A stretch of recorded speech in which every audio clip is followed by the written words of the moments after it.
보수하고 진보는 상대적 개념입니다. 근데 이 둘 다 모두 현재 우리가 살고 있는 공동체가 유지되고 존속돼야 한다고 하는 데선 일치하는 거예요. 서로가 서로에게 상대 없어져야 할 존재라고 생각하지 않아요. 그런데 자기가 생각한 법원 판결이 안 나왔다고 법원을 쳐들어간다? 극단적인 겁니다. 아주 부끄러운 얘기지만 보수적인 기독교인들이었어요. 성전을 뒤집어 엎으신 예수님을 본받아 거룩한 폭력을 행사해야 할 때도 있지 않을까요? 성전 정화 사건은 심볼릭한 거예요. 상징적인 거예요. 예수님이 성전 자체 전체를 돌아다니면서 한 게 아니라 제한된 구역에서 상징적인 행동을 하신 거예요. 그러면 그것도 폭력 아니냐? 그 거룩한 폭력이. 성전 사건 그렇게 했으니까 나도 그렇게 한다? 우리도 그 거룩한 폭력을 하는 거 아니야? 이렇게 얘기할 수 있어요. 근데 요한복음서 잘 읽어보면 아주 참 재밌는 장면이 나옵니다. 예수께서 극단주의에 빠진 기독교인을 많이 봅니다. 왜 극단주의에 빠지는 걸까요? 제가 3가지 이야기를 들려드릴 텐데 한번 들어보시고 그 다음 이야기도 한번 들어보시죠. 모두 실제로 있었던 일입니다. 1990년대에 있었던 사건인데요.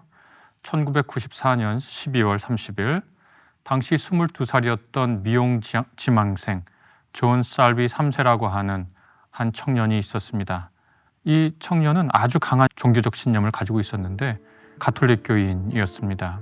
여러분 많이들 아시겠지만 미국에서는 대통령 선거나 이럴 때가 되면 꼭 한 가지 이슈가 아주 첨예하게 등장하는데 프로라이프, 프로초이스 그 논쟁입니다. 낙태와 관련된 논쟁인데요. 프로라이프는 낙태는 어떤 경우에서도 해서는 안 된다고 하는 강한 주장입니다. 흔히 보수적 주장이라고 얘기할 수 있겠죠. 프로초이스는 선택권을 강조합니다. 그래서 이 두 사이는 여하튼 미국 대통령 선거 때마다 계속 등장합니다. 이 살비 3세라고 하는 22살의 당시 청년은 프로라이프의 강력한 지지자였습니다. 이 청년은 자신의 신념이 훼손당하고 마땅히 옳은 일, 당위성이 있는 일을 이 세상에 거부한다는 것을 받아들이지 못하는 것 같아요. 그래서 총을 들고 낙태 시술을 하는 것으로 의심받는 한 병원으로 들어갑니다. 그리고 총을 난사하죠. 한 명이 안타깝게 숨을 거두시고 거기 있는 여러분이 부상을 당했습니다. 그곳에서 나온 살비는 한 2마일 정도 떨어진 곳으로 가서 거기서도 총을 난사합니다. 거기서도 한 분이 숨을 거두시죠. 현장에 있었던 한 목격자가 당시 살비가 He said, 너는 내가 치른 그 죄에 대한 벌을 받는 것이다. "Is this preterm?" 이렇게 얘기를 했다고 전해집니다. 이 살비는 결국 재판에 넘겨지게 됐고 체포가 됐고요. 그 다음에 재판 과정 중에 변호인단은 이 살비라고 하는 이 청년은 KKK, 프리메이슨 이런 단체들이 가톨릭을 없애고 핍박한다고 하는 망상을 가지고 있었다. 이렇게 하면서 그 형량을 낮추려고 했지만 아주 중대한 벌을 선고받고 감옥에 수감됐죠.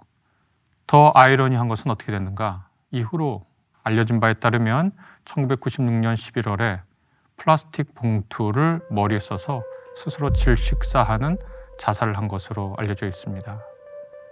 참 이상하죠? 프로라이프, 어떤 경우에도 생명을 인간이 스스로 거두면 안 된다라고 하는 신념에 꽁꽁 자기 자신을 묶어서 살아왔던 그 청년이 자기 목숨을 스스로 끊다니요. 그것은 참 아이러니한 일입니다. 제가 다른 예를 또 하나 들어보겠습니다. 이것은 2025년 6월에 일어난 일입니다. 벤스 루터 볼터라고 하는 한 당시 57세 분이 일으킨 일인데요. 이분의 알려진 행적을 보면 중동이나 아프리카 가서 선교 활동을 하고 아프리카의 한 곳에서는 목사로서 설교하는 사진이 대중에게 알려지기도 했죠. 그런데 이분은 미네소타에 사는 미국 민주당 의원 집을 찾아가서 그 민주당 의원과 그 남편을 살해합니다. 그리고 낙태를 지지한다고 생각하는 다른 민주당 부부를 해치려다가 부상을 입히고 결국 대대적인 검거 작전을 통해서 검거됩니다. 알고 보니 이분도 프로라이프 입장에 서서 거침없이 사람들을 죽인 거죠. 너무 이상하지 않습니까? 어떤 경우에도 생명을 지켜야 한다고 그게 보편 가치라고 주장하는 사람이 다른 사람의 생명을 그렇게 앗아간다고 하니까 살비와 볼터의 이 두 사건 어떻게 생각하시는지요? 미국에서만 이런 일이 일어날까요? 제가 우리나라에서 일어났던 또 불행한 일을 하나 언급하려고 합니다. 2025년 1월에 일어난 일이죠. 고위공직자 범죄수사처, 우리가 흔히 공수처라고 하는 곳, 그 인근에서 분신한 사건입니다. 한 분이 정치적 구호를 외친 후에 당시 59세 분이 거기서 분신을 시도했고 전신에 3도 화상을 입은 후에 병원으로 긴급 이송됐지만 결국 숨을 거두고 말았습니다. 그분은 이것이 첫 번째 분신 시도가 아니었어요. 이전에도 했고 왜 분신을 시도했냐라고 물어보는 취재진의 질문에 정치적 이유를 남겼습니다. 자신의 정치적 이해와 신념과 상식이 통하지 않는 이 세계를 향해서 자기가 분신으로서 이것을 알려야 되겠다고 이렇게 생각했던 모양입니다. 이분이 어떤 분인지 알고 보니까 한 지역에서 교회를 개척한 목사이기도 하고 이곳저곳에서 아주 훌륭한 사역을 했더라고요. 예를 들면 노숙인 사역 같은 걸 한 겁니다. 교회를 개척하고 노숙인 사역을 했다. 우리 기독교인들 일반이 받아들일 때는 아이고 훌륭한 분이다. 훌륭한 목사님이다. 그렇게 얘기할 거 아니에요? 예, 목사였습니다. 그런데 노숙인이라고 하는 사회에서 굉장히 약자를 돕는다라고 하는 마음은 생명에 대한 사랑이거든요.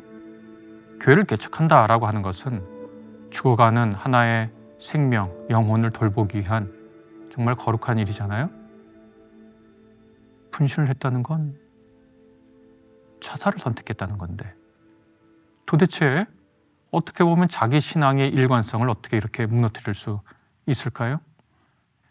그분의 분신 사건 이후 우리 한국 개신교회에서 한국 개신교회에 수치를 주고 있다라고 말하는 그분, 신앙의 정도에서 벗어난 것이 확실한 한 분, 그분이 이렇게 얘기를 하는 걸 들었습니다. 하루에도 수백 통이 문자 메시지하고 연락을 받는다. 자신이 죽을 수 있다 얼마든지. 언제 어디서 어떻게 죽으면 효과적인 죽음이 될지에 대해서 자기가 얘기해 줄 테니까 기다려라. 이렇게 얘기하면서 자신은 오히려 자살하는 걸 막고 있는 것이다. 이렇게 주장했다는 것을 본 적이 있습니다. 그러나 과연 연관이 없을지는 의문입니다. 지금 나라가 그 정도로 위험한가요? 사회가 지금 완전히 망하게 생겼나요? 누구도 그렇게 생각하지 않습니다. 과장된 현실 인식 속에서 자신의 가치를 정면으로 반하는 행동을 하고 만 겁니다. 이 세 사례를 모아서 우리가 극단주의라고 하는 것을 바라볼 수 있습니다. 극단주의에 대한 일반적인 정의는 보편적 가치, 그리고 한 사회가 생각하는 상식적인 혹은 널리 수용되는 가치 밖에 있는, 그것이 오른쪽이든 왼쪽이든 극좌든 극우든 한 사회가 지향하고 있는 보편적 가치와 그것이 허용되는 상식적 범위 내 밖에 있는 사람들을 가리켜서 우리가 흔히 극단주의라고 하는데, 비율의 문제이기도 하지만요, 동시에 한 사회 전체가 혹은 한 집단 전체가 극단주의로 흐를 수도 있죠. 독일의 나치 같은 경우입니다. 그런데 여기서 꼭 짚고 넘어가야 할 것은 건강한 보수, 건강한 진보와 극우, 극좌는 구분해야 한다는 것입니다. 자, 보수하고 진보는 상대적 개념입니다. 어떤 사안에 대해서 어떤 의견을 서로 피력하는데, 보수는 기본적으로 기존에 있는 법과 제도와 전통에 대한 존중감을 보이는 거예요. 그리고 진보는 여기에 대한 존중감이 보수보다 좀 더 약하고, 우리가 어떤 당위성, 새로운 당위성, 새로운 가치 혹은 변화되어야 할 무엇에 대해 좀 더 비중을 두는 거예요. 그거는 그래서 상대적인 거예요. 근데 이 둘 다 모두 현재 우리가 살고 있는 공동체가 유지되고 존속돼야 한다고 하는 데선 일치하는 거예요. 이 현 상태가 극단적으로 나쁘지 않으며 이 상태가 개선될 수 있거나 유지될 만한 가치가 있다는데 서로 합의해요. 그리고 서로가 서로에게 상대 없어져야 할 존재라고 생각하지 않아요. 그러니까 나의 운명의 흥함이, 우리 단체의 내 생각의 흥함이 반드시 저 단체의 멸망이나 저 단체의 하강하고 결부있다고 생각하지 않아요. 보수는 보수대로 성장할 수 있고 이른바 진보는 진보대로 확장할 수 있어요. 그리고 둘이 연결고리가 있어요. 이 연결하는 우리 사회의 보편적 가치가 있어요. 보수든 진보든 인간이 존엄하다라고 하는 가치를 서로 그렇습니다 라고 얘기를 해요. 그러니까 보수든 진보든 그 공동체 설립의 기본 이념, 우리나라는 민주주의 사회이기 때문에 인간의 존엄, 인간의 평등, 이 가치에 동의한단 말이죠. 그리고 이 가치를 구현할 때 서로가 서로를 해치지 않는 방식을 합의해요. 그래서 어떻게 하냐? 새를 모으지만 돌을 들고 서로 싸우지 않고 투표를 해요. 그러니까 이 공동체를 해치지 않는 방식에서 해요. 그런데 극단적인 것은 뭐냐면 지금 공동체를 형성하는 보편 가치나 법과 제도 밖에서 공동체의 변화를 기획하는 거예요. 예를 들어 보겠습니다. 국회를 쳐들어간다. 국회를 무기를 들고 쳐들어간다. 이것은 극단주의적인 행동입니다. 미국에서 그런 일이 있었죠. 국회의사당을 무기를 들고 쳐들어갔습니다. 브라질에서도 그런 일이 있었습니다. 거기 가서 난장을 피웠어요. 아주 부끄러운 얘기지만 보수적인 기독교인들이었어요. 브라질에서. 이건 극단적인 겁니다. 국회는 국민의 뜻을 대변하는 사람들을 투표를 통해서 선출한 겁니다. 그러니까 그런 데 들어가면 안 됩니다. 또 우리가 권력을 분산하고 있잖아요. 법원의 결정을 정말 마음에 안 들고 나중에 역사를 통해서 뒤집어야 하는 사항들이 있습니다. 당연히. 예를 들면 예전에 간첩 조작을 했거나 혹은 국가가 저지른 폭력에 대해서 피해를 입은 사람들을 보호해주지 않고 국가폭력을 옹호했던 사건들, 이런 것들은 법원의 실수니까 나중에 법적 절차를 통해서 그게 재판 결과가 바뀌게 돼요. 그런데 자기가 생각한 법원 판결이 안 나왔다고 법원을 쳐들어간다? 극단적인 겁니다. 왜냐하면 우리 사회의 근본 권위를 무너뜨리는 거거든요. 여하튼 그런 사람들이 사회에서 우리 사회를 유지하려고 우리가 권위를 부여한 기구들을 물리력과 폭력으로 전복하려고 하는 시도들, 그 극단주의 단체들입니다. 민주적 절차를 거치지 않고 전복하려고 하는 것들, 그런 세력들, 그런 생각들을 극단주의라고 얘기할 수 있습니다. 그래서 이 극단주의 세력들, 극단주의적 사고, 극단주의가 불러오는 감정, 극단주의가 불러오는 행동의 양식이 있습니다. 극단주의적 사고는 뭐냐? 전형적인 이분법적 사고입니다. 흑백 논리예요. 선과 악이 나눠져 있고 선과 악 사이에는 어떤 타협점도 없다고 하는 이분법적 사고고, 이분법적 사고 중에 흑백 논리입니다. 우리 편 아니면 적이죠. 그런가요? 우리 편이 아니면 적인가요? 예수께서 제자들을 자기 앞에 보내시면서 사마리아 사람들이 예수님 제자 받아들이지 않으니까 제자들이 돌아와서 예수님, 저기에 블레리라고 할까요? 예수님 거절하셨습니다. 제자들이 예수님께 와서 예수님, 우리에게 속하지 않은 사람이 예수님 이름으로 귀신 내쫓네요. 하지 못하게 할까요? 예수께서 놔둬라. 예수께서는 흑백 이원론 우리 너희 편 그걸 그렇게 나누지 않으셨어요. 그 흑백 논리적 사고, 선악 이분법으로 세상을 판단하면 참 편하지만 그것은 실상을 담고 있지 않습니다. 그런데 그렇게 생각하라고 권하는 것. 성경은 선과 악을 구분하고 이분법이에요. 성경적 논리고 선과 악 사이에 무슨 뭐가 있다고 타협할 수 있다고 하는 것은 인본주의 논리예요. 그런 얘기 좀 하지 마세요. 그 굉장히 어리석은 생각입니다. 실제로 우리가 사는 세상, 나 자신만 바라봐도 내 안에 선과 악이 공존해 있어요. 그냥 병존해 있고 그것 때문에 고통스러워요. 선과 악을 나누면 세리와 죄인들하고 밥 못 먹어요. 그런데 예수께서 세리와 죄인들을 밥상으로 불러들이신 것은 선과 악이 지금 딱 규정되어 있어서 저 사람들은 우리 쪽으로 못 오고 우리는 저 사람들한테 절대 가지 않고 부자와 나사로인가요? 무슨 깊은 골이 있어서 오고 가지 못하나요? 그게 극단주의의 전형적인 사고 패턴입니다.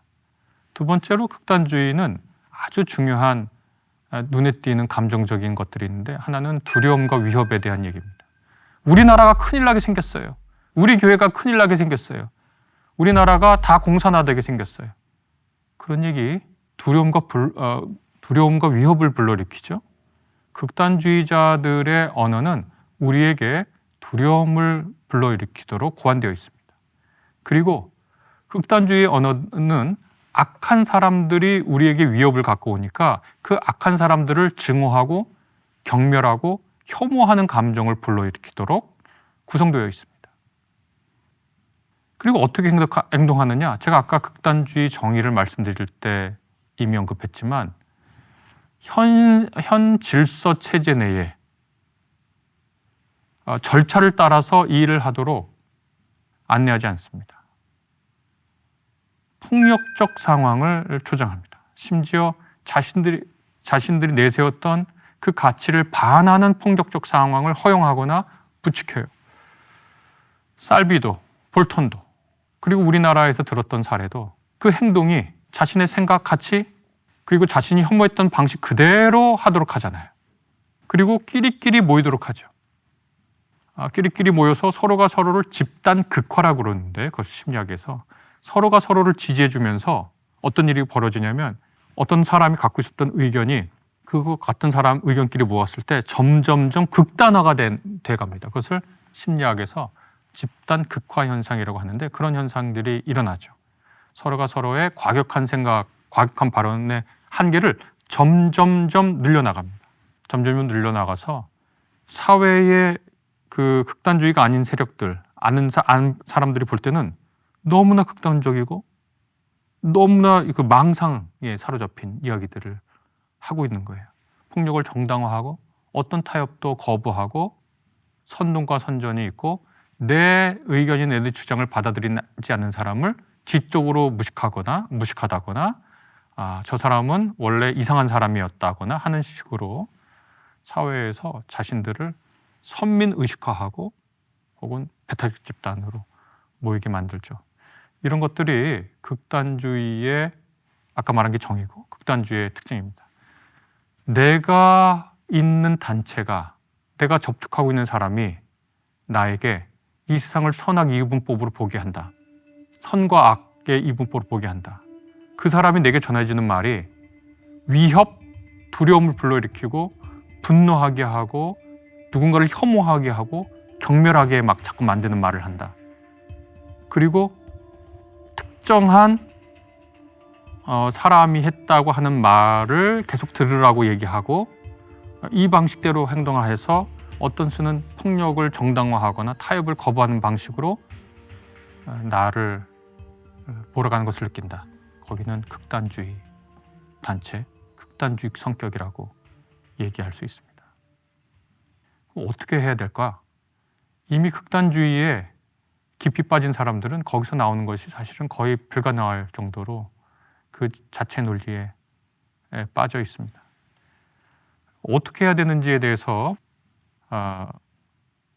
얘기를 좀 해보도록 하겠습니다. 왜냐하면 이게 피해가 너무 크거든요. 개인적으로 극단주의적 사고를 하고 있는 사람이랑 만나면은요 정말 힘들어요. 제 주변에 뭐 없겠습니까? 카톡에 어마어마하게 올려대요. 무슨 사안이 있을 때마다 계속 주류 언론이라고 하는 데에서 전혀 접하지 못했던 사안들을 쫙 올려요. 그러니까 내가 그 사람하고 다른 얘기를 하고 싶어도 계속 그 주제를 얘기해요. 제가 그거 만나기 싫죠. 오래된 친구라도 가깝게 생각했던 사람이라도 같이 대화하기가 싫어요. 왜냐하면 나는 그 사람과 일상을 나누고 싶지 편향된 정보를 두고 코멘트하고 싶지 않거든요. 그렇다고 제가 그분의 얘기를 일일이 반박을 한다? 그렇게 하기도 싫잖아요. 내가 왜 그 쓸데없는 일에 인생을 보내네요.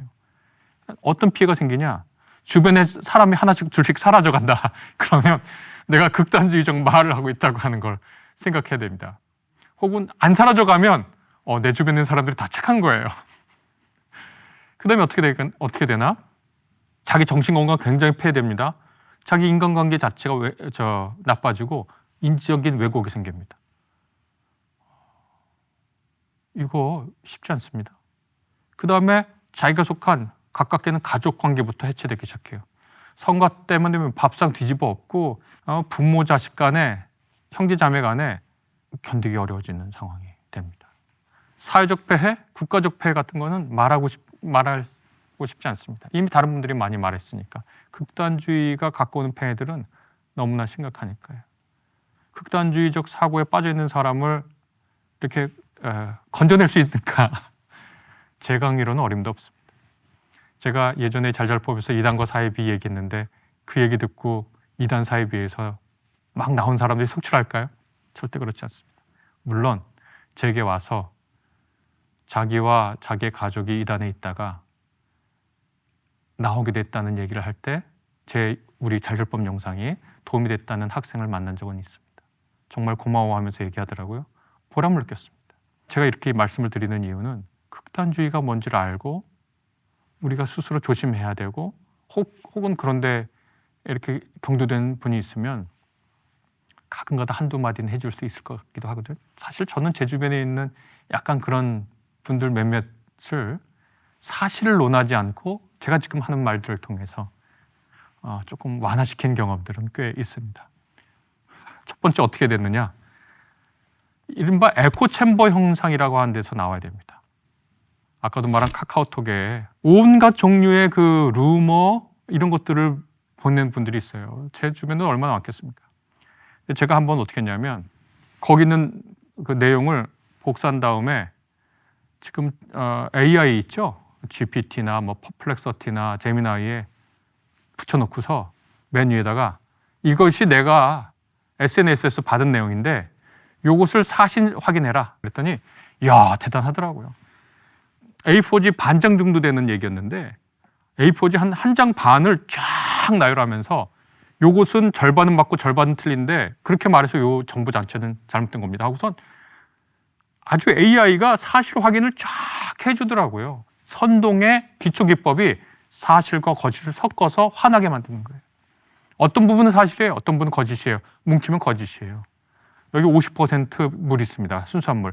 50% 독약 있어요. 섞으면은 독약이에요. 그거 아주 선동의 전형적이고 기초적인 기법이거든요. 이런 거 한 번만 확인하면 돼요. 오늘날 AI가 발달할 때 거짓 정보 얼마든지 걸러낼 수 있으니까 나를 분노하게 하고 누군가를 혐오하게 하고 경멸하게 하고 뭔가 조금 가요타면 그래 하고 받아들이지 말고 AI만 넣어봐라. 둘째, 알고리즘에 빠지지 말아라. 알고리즘에. 잘잘법 같은 보수적인 기독교 채널만 보지 마라. 좀 진보적이고 또 신앙에 대해서 급진적으로 말하는 채널들도 좀 봐라.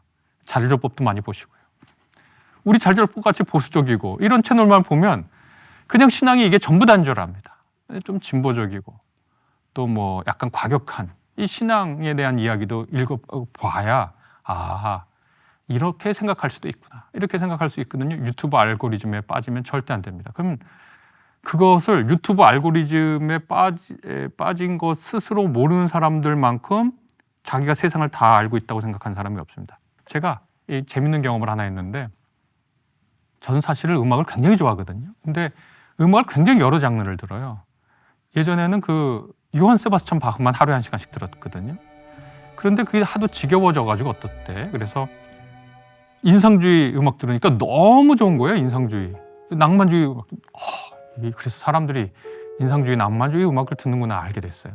근데 그건 클래식이잖아요. 그 취향이 제가 좀 더 넓습니다. 1년에 한 달 정도는 데스메탈이라는 게 있어요. 진짜 시끄러운 음악이거든요. 아주 막 그냥 기괴한 분장을 해서 그걸 이제 글램 락이라고도 하는데 아주 희한한 분장을 하고 나서 노래를 부르는 게 있어요.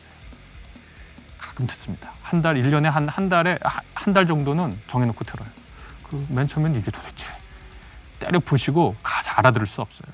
그냥 막 어마어마하게 시끄러워요. 기타 소리, 뭐 드럼 소리 어마어마하게 시끄러워요. 근데 어느 날 우연히 그 데스 메탈을 듣는데 가만히 들어보니까 울부짖는 거예요. 우는 거예요. 막 울어요. 들으니까 우는 거더라고요. 자기 운명에 대해서, 인간에 대해서, 자연의 고통에 대해서, 재난에 대해서 우는 거더라고요. 어떤 건 그런 내용이 아니지만 그러니까 갑자기 그게 확 와닿았어요. 근데 제가 클래식 자주 들으니까 그거 하잖아요. 맨날 바로크 음악만 계속 알고리즘에 떠요. 계속. 내 취향은 유튜브 알고리즘보다 더 큰데, 그러니까 이 알고리즘이 답답해 보이더라고요. 알고리즘에 빠진 사람, 스스로 답답한 사람이라는 걸 알아야 돼요. 내가 뜨는 채널, 나한테 뜨는 채널, 내가 즐겨 듣는 그 정치 이야기, 사회 이야기 있잖아요. 그거 좀 더 생각하고 공부하고 살아가면서 사유하면 그거 답답한 거예요. 나한테 바로 그 음악만 자꾸 알고리즘 띄워주면 싫더라고요. 그게 유튜브 알고리즘이라는 겁니다. 거기에 나한테 추천해, 유튜브 알고리즘 너무 훌륭하지 않니? 나한테 좋은 것만 추천해. 인생 좁게 사는 거예요.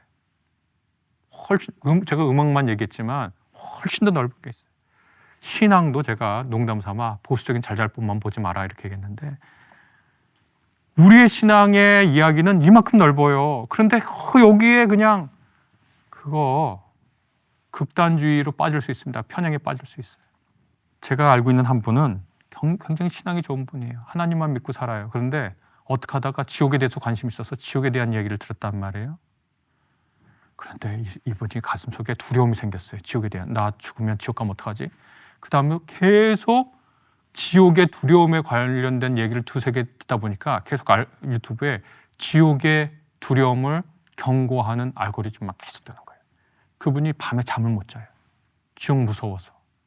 나 지옥 가면 어떡하자고 물어봐요, 저한테. 그래서 아니, 평생을 예수 믿고 살고 평생을 헌신하고, 아니 왜 지옥의 두려움을 자꾸 보냐고, 하나님의 사랑을 보라고 자꾸, 왜 엉뚱한 데 자꾸 고개를 돌리냐고, 그렇게 짜증내면서 말한 적이 있습니다. 극단주의에 빠지지 않으려면 자기에게 오는 메시지 AI 한 번만 넣어보세요. 사실 확인해달라. 둘째, 알고리즘에 빠지지 마세요. 참 한심스러운 거예요. 나한테 분노, 혐오, 경멸, 두려움을 일으키는 거, 진실과 사실 섞는 거 전형적인 선동의 수사학이에요. 거기에 넘어가지 마세요. 무엇보다 보편적 가치에 반하는, 절차적 합리에 맞는 그런 걸 그것을 유혹할 때 넘어가지 마세요. 보세요. 예수님 앞에 악마가 서서 너 나한테 절하면 세상 모든 것 준다. 예수께서 세상 모두를 구원하고 싶으셔요. 그래서 예수님의 진리의 말씀을 듣게 하기를 원하세요. 중요한 가치죠? 모든 사람에게 중요한 가치예요. 그런데 그걸 하기 위해서 악마에게 절하래요. 안 하시죠? 자기가 생각하는 중요한 정당성을 이루기 위해서 악마에게 절을 할 수 있다고요? 예수님 그거 유혹 넘어가지 않으셨어요. 이런 생각을 쭉 하고 오늘 왔는데, 갑자기 이 원고를 준비할 때 정말 대학교 1학년 때 들어가서 읽었던 전태일 평전이 기억났습니다. 참 그 전태일 평전 읽으면 가슴 아픈 대목이 많아요. 그리고 어떻게 그 당시 젊은 전태일이라고 하는 분이 저런 생각을 했을까? 그때 제 즈음에서 학교 들어간 사람들은 다 전태일 평전 읽었어요. 그런데 거기에 이제 전태일 열사라고 부르죠. 전태일 열사가 분신한 그 묘사가 있는데, 제 선배 중에 어떤 분들은 오늘날 예수께서 계셨으면 바로 전태일 같은 분이다, 이런 식으로 얘기를 하고, 또 그 분신 장면이 굉장히 뭐라 그럴까요? 숭고하게 느껴진단 말이죠. 근데 이제 그 읽은 독서 경험이 굉장히 큰데, 몇 년 후에 그것을 직접 지은 조영래 변호사가 하셨던 말씀이다 라고 했던 말이다 하고 전해지는 바에 따르면, 그때 자기가 그 부분을 묘사하면서 너무 이것을 수사적으로 강하게 얘기한 걸 후회한다. 죽음을 너무 숭고하게 그려서 이것이 인간의 삶을 지향하자고 하는 건데, 결국 전태일이라고 하는 한 청년이 지향했던 삶의 가치가, 아니 어떻게 이런 노동 환경에서 일을 하라고 합니까? 잠 깨라고 잠 깨우는 주사 맞춰가면서 어린 여공들 12, 13, 14된 시골에서 온 애들 때려가면서 이게 어떻게 인간 살 겁니다. 인간답게 살게 해주세요라고 생명 가치를 높이기 위해서 전태일이 살았는데 그 평전을 다 잊고 나서 어떤 사람 마음속에 죽음에 대한 마음이 더 커지게 하는 그런 서술이라면 그건 전태일의 삶에 반하는 거잖아요. 조영래 변호사가 그 부분을 미화했다라는 것을 후회했다라고 누군가 써준 2차 저술이죠. 그분이 직접 쓴 건 아니지만 그걸 듣고 저는 사실 마음속으로 굉장히 고마웠습니다. 실제로 전태일이라고 하는 분의 삶의 가치가 그런 거잖아요. 우리가 잊지 말아야 하거든요. 무엇이 진짜인지, 무엇이 핵심에 놓여있는지, 뭐가 핵심이고 중요하고 이것을 구현하기 위해서 어떤 방법을 취해야 되는지 생각해야지 자꾸 우리를 살짝 비틀어서 엉뚱한 방향으로 나아가게 하거든요. 제가 잘잘법에서 한 2-3번 얘기한 것 같은데 우리 신앙의 핵심에는 하나님은 사랑이시다가 있고 이 우주의 근원에 사랑이 있으니까 여기가 우리의 집이다. 여기가 우리 아버지 어머니의 집이다. 우주를 그렇게 알고 살아가야 되는데 자꾸 여기를 위험의 장소로, 두려움의 장소로, 분노해야 할 장소로 만드는 것은 선동이다. 극단주의로 나가는 길이다. 이렇게 말씀드리고 싶습니다. 예수님도 성전에서 분노하셨는데 의로운 분노와 극단주의는 어떻게 다를까요? 성전 정화 사건은 심볼릭한 거예요. 죄송합니다. 영어로 써서. 상징적인 거예요. 예수님이 성전 자체 전체를 돌아다니면서 한 게 아니라 제한된 구역에서 상징적인 행동을 하신 거예요.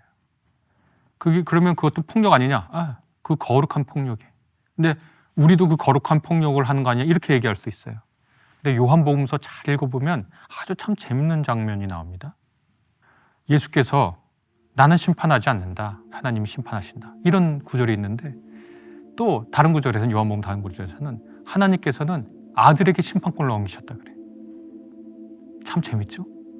심판한다는 것은 신적 폭력, 정당성의 폭력을 쓰는 건데 그것을 하나님도 예수님도 서로가 서로에게 조심스럽게 양도 혹은 공유하려고 해요. 둘째, 당신이 예수 그리스도입니까? 요한계시록에 보면 죽임당한 어린 양이 심판을 해요. 그러면 그전에는 폭력으로 세상에 맞서지 않아요. 그러니까 기독교인들은 우리 대한민국에 사는 사람들은 우리의 폭력 권한을 정부에게 넘겼어요. 국가에. 그래서 누가 와서 나한테 한 대 쳤다 혹은 나한테 사기를 쳤다. 그러면 나한테 한 대 쳤기 때문에 내가 가서 한 대 친다? 그러면 쌍방폭행죄예요. 그렇잖아요? 누가 나한테 쳤다. 그러면 내 복수를 누가 해주냐면 국가에서 공권력이 해요. 왜? 내가 국가의 일원이 되면서 내 폭력의 권한을 국가에게 양도했거든. 위임했거든. 그래서 위임한 그 폭력을 내가 직접 사용하면 규칙 위반이에요. 누가 나한테 사기를 쳤다. 그런데 그 사람 또 사기를 치니? 아니야. 그 사람 고발해서 국가가 해결해 주도록 우리가 폭력을 위임한 거예요. 똑같아요. 기독교인들은 폭력을 하나님과 예수 그리스도에게 위임했어요. 요한복음서에 보면 성령께서 오실 때 죄에 대해서, 정의에 대해서, 심판에 대해서 알려주실 것이다. 그러니까 기독교인들은 우리의 폭력을 예수께 위임하고 하나님께 위임하고 성령님께 위임한 거예요. 그래서 제가 드리는 말씀은 예수께서 성전에서 한 일을 어떻게 그러면 오늘날 우리가 받아들이냐? 그건 상징적인 행동이다. 성전에서 어떤 행동을 했다? 그건 상징 행동이에요. 그럼 그 상징 행동이 뭘 의미하느냐? 하나님과 거래하고자 하는 인간의 저열한 욕망, 하나님을 거래 대상으로 보는 하나님에 대한 천박한 인식, 하나님이 우리에게 무엇인가를 요청한다고 하는 돈을 가져와라, 비둘기나 먹고 싶어, 소를 잡아와라, 양 먹고 싶어.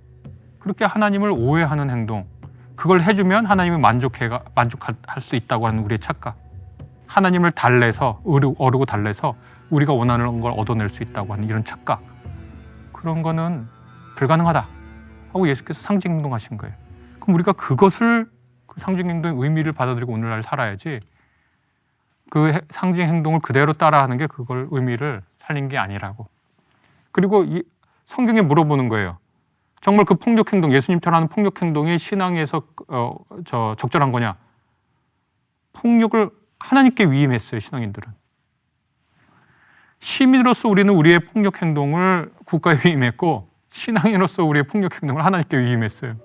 그걸 정당화하는 구절로 삼지 마세요. 그 성경 구절을. 그게 성경을 욕되게 하는 거예요. 극단주의자들을 살펴보면 교회 다니는 크리스천인 경우가 많습니다. 혹시 기독교 내에 극단주의로 이어지기 쉬운 요소가 있는 건가요? 신약 성경의 모태는 묵시문학적 종말론이라는 것입니다. 묵시문학적 종말론의 특징이 이원론이에요. 현재와 미래의 이원론, 선과 악의 이원론이에요. 종말론은 긴급성을 요청해요. 자, 선과 악의 이원론을 얘기하고 현재와 미래의 이원론을 얘기하고 나쁜 것과 좋은 것의 이원론을 얘기하는데 둘이 전쟁 중이고 곧 세상이 바뀔 것이라고 하는 긴급성을 얘기해요. 종말론으로. 그러면 당연히 극단주의로 흐를 가능성이 매우 높죠. 묵시문학적 종말론의 신약성서 예수님의 말씀이 해석의 그게 그 틀거리예요. 그 아래 놓여 있어요. 그러니까 급진적이에요. 신약성서의 메시지는. 근데 우리가 그걸 알고 신약성서의 메시지는 급진성을 띠고 있는 시대에 나와서 이런 급진성이 있구나. 그거를 이해하고 그 외피 뒤에 있는 메시지가 뭔가 하나님이 긴급하게 이 세상의 사랑의 세상을 실현하기를 원하신다. 하나님이 철저하게 이 세상은 사랑이 지배하는 세상이 되기를 원하신다. 그 메시지를 읽어야지 그 형식을 읽고서 그 형식에서 자기가 좋아하는 부분만 따가지고 하겠다? 그게 바로 성경을 왜곡하는 거예요. 성경 전체에 급진적인 메시지, 극단화하는 게 있어요. 근데 그거 형식을 그대로 따오겠다? 예수님의 급진성은 사랑의 급진성이에요. 사랑의 급진성이라고. 극단주의랑 급진성이랑은 달라요. 레디칼한 거예요, 예수님의. 레디칼은 뿌리예요, 뿌리. 근본에 일각하여 있다는 뜻입니다. 그러니까 그걸 구분할 수 있어야 돼요. 예수님의 급진주의와 극단주의를 많은 부분 비슷한 것 같지만 구분할 수 있어야 됩니다.